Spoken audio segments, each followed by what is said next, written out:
it has been a slow wait for me, as there is not much interesting gadget that catch my eye, and I do not have much budget or gadget that costs upward of $1,000. So in this video, I'd like to discuss some things that in my video list for some time, and they also have been asked by my friends and family for a few times. So I guess this video might be relatable to some of you guys. I hope. In this video, I'd like to discuss, does phone resolution or resolution in general, is it really matter? Let's cut to the chase. I will be using an iPhone as an example for this argument, as it is always being criticized for having such a low resolution despite pricing premium.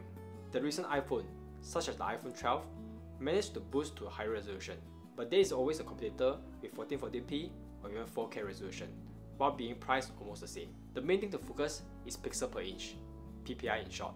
Pixel per inch of the phone determine how clear the text and image present on the screen, and thus directly affect your enjoyment while consuming your media. So, if the pixel per inch remain consistent, it doesn't matter if the other device have higher resolution display. The difference is just the size of the device and how much you can see in one go without scrolling. The clarity of the image and text will remain the same regardless. Getting back to our example, currently, the lowest resolution iPhone Apple currently is selling is the iPhone SE 2020 edition, and it has a resolution of 750 by 1334, which is just slightly higher than a 720p screen. Can you imagine a 720p screen in 2020 that costs $400 with a mere 64GB of storage?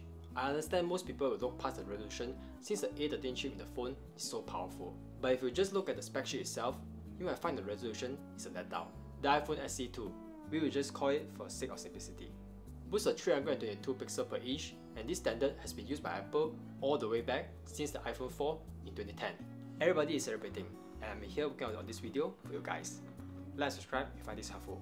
And in my opinion, this level of pixel per inch is more than enough for us to not identify individual pixel. And yes, I get slightly impressed with looking at the higher pixel density phone such as the iPhone 12 Pro Max, which have a PPI of 458. But I don't feel disappointed looking at my iPad Pro, which has a significant lower PPI of 264. But why? Distance is the key. We don't look at our iPad from this distance, right? We normally put the iPad slightly away from us to get a more comfortable viewing distance. Hence, even with a lower pixel per inch, the text and image will still feel nice and crispy to us. And how about we look further from it? Just like a monitor. This 34-inch ultra-wide monitor has a 1440p screen, and it has around 1100 pixels per inch. And I hardly distinguish the individual pixel from the distance I'm looking at it. So, as long as the PPI for a certain category of gadget like phone or tablet reach a threshold that you can't even distinguish, it doesn't really matter how many pixels packed into the screen. The only concern is the screen size that you want. I know I have been rambling all around, but the main takeaway of this video is that resolution doesn't really matter. It all depends on the size of the screen, hence why pixel per inch matter.